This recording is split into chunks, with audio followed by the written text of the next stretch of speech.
Start recording. All right, so we are recording now, and we're going to go over week 6. So it's another open-ended call, and basically just going to answer your questions one by one. You're seeing my screen okay? There's nothing in the way? Yes. Okay, good. All right. So quick check-in. So really quickly, Michelle was telling me, but not through the recording. So if you don't mind repeating yourself, you said you're having a great week. So Yes. you mentioned you went to Pinterest, you found some low carb keto recipes, and you're finding it's a lot easier this week. Anything else you wanted to add to that? I'm a lot less hungry. One of the days actually when I tracked my meals, it actually told me I ate too little, which I did not. It was just my exercise was a lot. Mm-hmm. So it calculated, away from the food. Mm-hmm. But this was the first week I've had that I haven't felt hungry somewhere during the week or had cravings. Mm-hmm. And I think it had a lot to do with the different recipes I was doing. You had mentioned that they're probably higher in fat, which kept me full longer. Mm-hmm. And I decided to only do hard-boiled egg for breakfast instead of an egg with cheese or with something in it. And I was okay with that. I mean, they are boring, but it was okay. So you didn't add anything else for breakfast? I know that was something last week. You were thinking of maybe adding something else, but Yeah, but you know what? I felt like I was wasting so much of my food choice on breakfast, which is probably my least favorite of all my meals. mm-hmm. So I didn't really want to add a lot of calories to that meal. So I decided to stick with the hard-boiled egg. Right. Made Okay. it easier.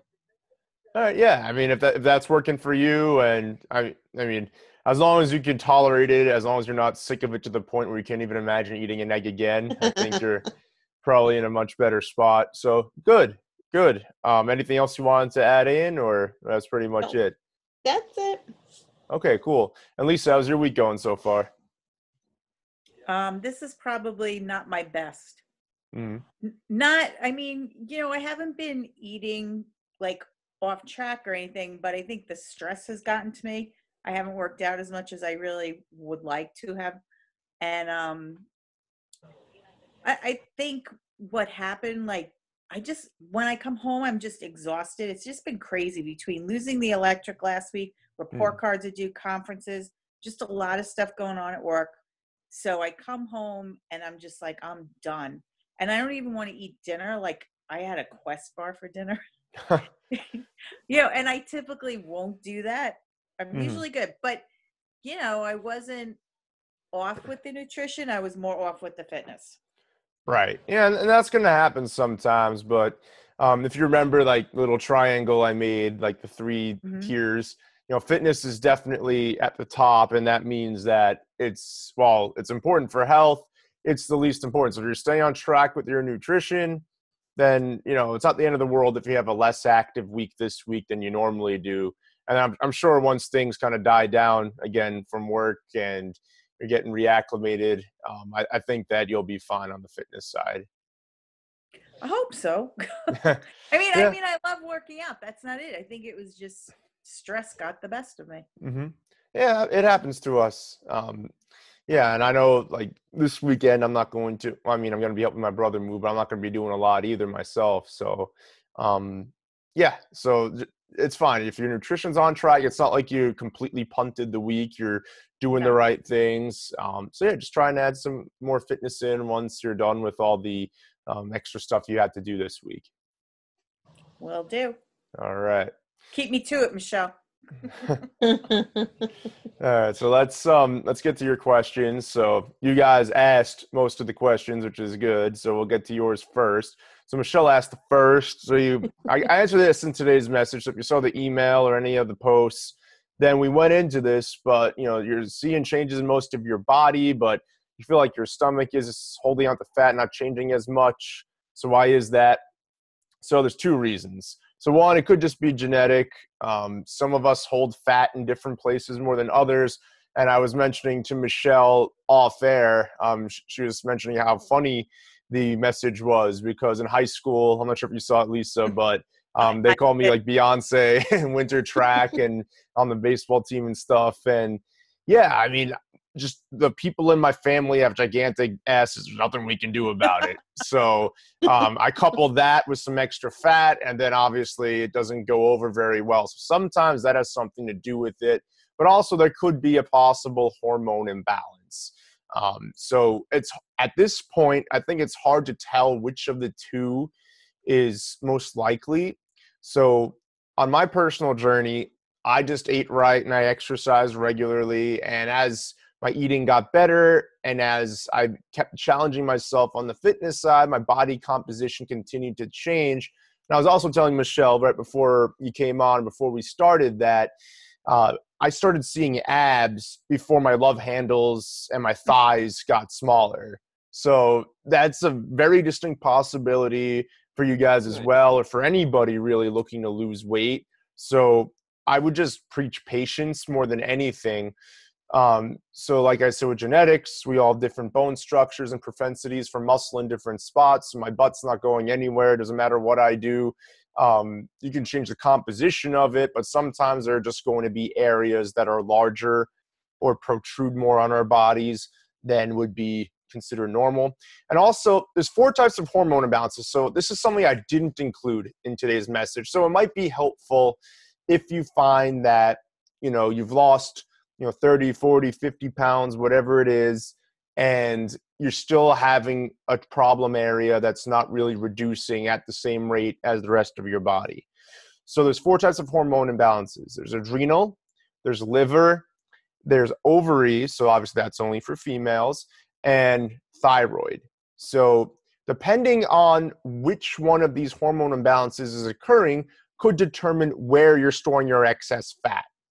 So the adrenal type, so someone who's having issues with their adrenal glands, you'll see down here, they tend to have a sagging, hanging midsection with thin arms and legs. So if that sounds like you, or this diagram kind of looks like you, that may be what's going on. There's the liver type, which a lot of men have when they have beer bellies. That's actually a liver issue. So their liver is not functioning optimally. So all of their excess fat is protruding, and it's kind of like a semi-solid fat. So it's a very firm fat. It's not really a sagging type fat. So that's what happens when you have a liver issue. If you have an ovary issue, you tend to have what they call saddlebags, so lower body weight. I don't know how the hell you got that, but that was my case when I had extra weight. And then lastly, there's the thyroid type, where if you have fat that tends to be more evenly distributed, you don't really have one problem area per se, you're just kind of heavy everywhere, then that would be a thyroid issue. Like I mentioned in the message earlier, if you lose substantial amount of weight and you're still retaining in a certain spot, I would suggest going to your doctor, getting a blood test, and asking for them to check your adrenals, your thyroid, and your hormone levels. And it'll usually come back positive in one particular area, one of these 4 areas. And then they'll probably offer you a pill or a prescription. I don't know if that's going to be necessary. There are nutritional remedies you can utilize in order to reduce those problem areas and get your hormone levels for whichever one it is functioning optimally. But like I said, for now, I don't think you need to worry about that. This is just in the future if those problem areas tend to remain. But those are the 4 types of hormone issues that could be present if that doesn't seem to start to die down, over the next 20, 30 pounds or so.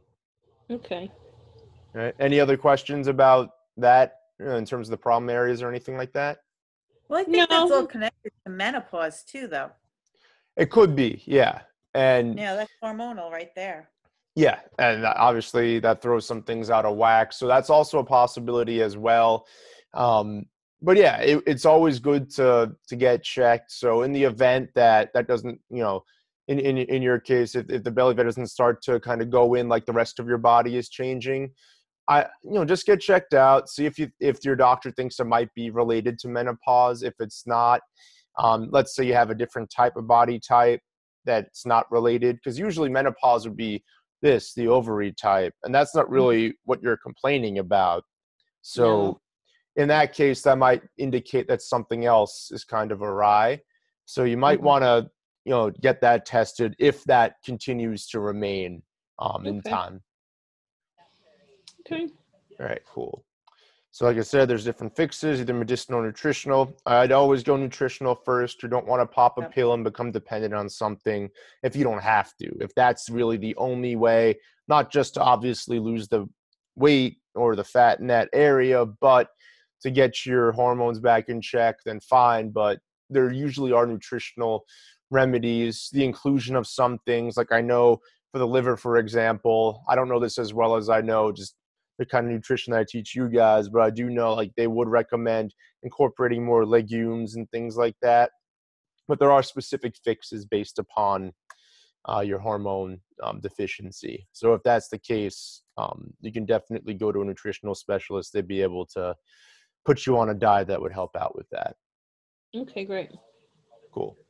So next question, Lisa. Yes, this one, how much water should we be drinking? And also coffee and caffeine. What's the deal with that? And Sheila also wanted it on this question. So in terms of what's typically recommended, they recommend about 8 ounce glasses a day, which equals about 2 liters. Personally, as you guys have probably seen with nutrition, I think counting calories and watching portions is a gigantic and unrealistic pain in the ass. So I wouldn't recommend you do that if you don't have to. There are myths about this. And in fact, recently, there was a scientific study that kind of proved that there really is no proof that you have to drink at least 8 glasses of water a day.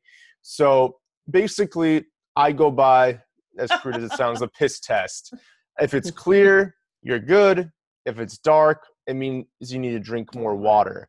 On top of that, too, just like with nutrition and not really eating on a regimented schedule, it's the same with drinking water, listening to your body. So if you're thirsty, drink. I personally always have water on me. So whether I'm out with the clients, I'm at a meeting, or I'm just sitting here, like I have a bottle of water right next to me. I always have water next to me. So I may go an hour or two without drinking, or I may be drinking like a horse. It's really dependent on the day. So if you're thirsty, drink. If you're not, don't. So I wouldn't worry too much about trying to get a specific amount. If you feel you're drinking enough and your urine's not a dark color, I think you're pretty much okay. Okay. All right. And then in terms of coffee, recent studies, very recent studies actually came out. This is from 2015, but I've seen some from even earlier this year. So drinking 4 or more cups of caffeinated coffee daily lower the risk. I personally only have 2.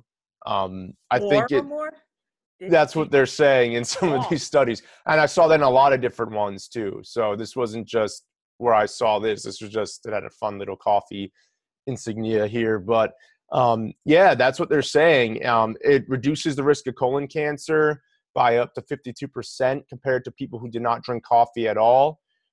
Drinking 2 or 3 cups a day, so if you're in that range, was beneficial as well. And it lowered the risk of recurrence or death by 31%. And it also, coffee does have antioxidants due to the caffeine in part, which reduces inflammation in your body. So all in all, I don't think you really need to limit it too much. I'll get into that in a second. But to also answer your question about caffeine, since obviously they're related, it seems to be okay. But one thing that's important is quality. So you want to you want to drink high quality coffee or tea. So you can get an organic coffee or like an organic green tea. That's probably best, as opposed to just like going to Dunkin' Donuts or something like that. But personally, just from my personal experience, you're talking to someone have you guys heard of Death Wish coffee? Like that crazy one? Okay. It's insane. It has actually the highest legal limit of caffeine you can have in a coffee. I used to buy 2 of those huge packs of it a month, and I used to drink 2 pots of it a day by myself. It did not do me any good. I was very jittery. Obviously, the more I drank, the more nervous I got. So if you're feeling good, there's no scientifically proven harm. Like, I haven't seen it. Unless you're literally drinking pots and pots and pots, I don't think you're going to have an issue. How much coffee do you usually drink a day? 2 at the most usually. Sometimes. Okay, here's my next one though. What about decaf? I didn't look into decaf, so I'm honestly not sure. But from what I'm seeing in those studies, if we go back, let me go back, PowerPoint. Um, let's see, there's something about caffeine. So the antioxidants and some of the things that are beneficial about it are due to the caffeine in it. So Right. if you had to, go between caffeinated and decaffeinated, I'd go caffeinated just because it's healthier for you. Well, right. And I think they use chemicals to strip the caffeine. That's what Right. I'm thinking now that I'm thinking Yeah. further in. It's not, I mean, it's not exactly the same. It's kind of like diet soda where they put in preservatives and chemicals that, while regular soda is obviously terrible for you with sugar and whatever is in it to sweeten it, that's actually better for you if you had to compare and draw a line than having some with artificial sweetener and aspartame and all that stuff. So one thing I would say, though, just from a health and listening to your body perspective, if it's one of those days and you're really slugging and you're drinking more coffee than you normally do, you start getting jittery. Like, I don't know if you ever drank enough caffeine where like your hands were shaky or your anxiety levels picked up or you're feeling nervous. I'd say stop or reduce your consumption on a regular basis. But to my knowledge and from what I looked up, because I looked this up all day, and there seemed to be article after article, study after study, you can have 2 to 4 cups a day tends to be a sweet spot, and the higher the quality, the better. So I'd recommend, if you can, get an organic coffee, or if you like tea, organic green tea or something like that. Okay, great. Thank you. No problem. Why is that repeating? All right, so moving on. So Rita had a question too. She wanted to know if she should be paying more attention to the types of fats we eat. So I found this fun infographic. It's a little fuzzy. I couldn't really sharpen it too much, but there are fats that are good to eat, and we've gone over this a little bit. So more omega-3 fats that are good to eat. Omega-6 fats, especially when they're heated and processed, they tend to be bad. But here are the best kinds. So if you see a product with these in it, then you're going to be fine. So olive oil, fine. Avocado oil is good. Peanut oil, it's an oil, so it's good. Butter, ghee, good. Tallow and lard, I've never heard of tallow in my life. Cocoa butter, mac nut oil, coconut oil, almond oil, and unrefined palm oil. Those seem to be the best. And if you guys want, I can post this up in the group when we're done recording this. But those tend to be the best, whether they're heated or not, whether they're processed or not. They're not highly processed and they're not refined usually. So those are the best. And then when you go down the line here, caution with heat: walnut oil, flax oil, sesame oil, walnut oil, seed oil, or any seed oil, fatty fish, artisanal grape seed. So those you want to kind of cut back on. And then as we go down the line here, you'll see a lot of stuff like margarine is terrible for you. Never have something like that. A lot of soy oil and canola oil. You'll see that a lot. Sunflower oil. A lot of that stuff you don't want to have in your food because it's very easy when it's being processed to create trans fats, which is why they're listed in here. Polyunsaturated fats can become trans fats when they're heated.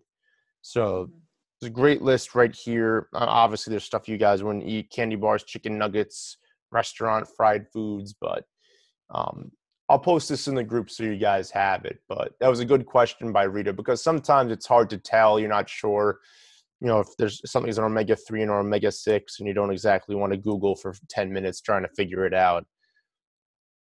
So I'll post this in the group. Any other questions for either of you before we signed off? No, but that lard threw me for a loop. Lard? Oh, why is that?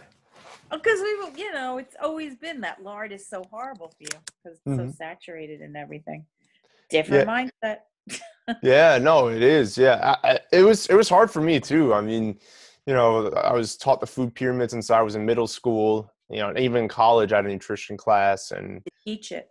Yeah, exactly. Yeah, and I know lard was a big, snack stuff in the early 1900s before they changed everything. Right. But yeah, I mean, after a lot of research, it seems that it's fine. And a lot of this stuff like butter, we used to look at that like that was the devil. And pretty much, yeah, and coconut oil was even looked down upon. Like people started saying it was a fad, but it's one of the best oils to cook with and use. You know, even use it on your skin and stuff. But yeah, it's crazy how that works. But is it because it has a high burning point? You know, like it can tolerate the heat better? yes, and usually when you get a food processed and there's an oil used to heat it or roast it, usually if you see one of these, it's going to be fine. Like it has an extremely high boiling point, and usually when they process it, they don't go that high. But with a lot of these here in the red section, the bad fats that you shouldn't eat, if you see them in a ingredient list, they have a very low boiling point. So it's very easy for them to hydrogenate and become trans fat. And even though a lot of things, like even margarine these days, they'll say no trans fat, they can't really prove that. It's not like they're taking the temperature of every tub that they're filling up through, you know, the complex line of machinery that it's going through. So, but yeah, if it's made with any of these oils, the chances of it being bad are next to none. Okay. Yep.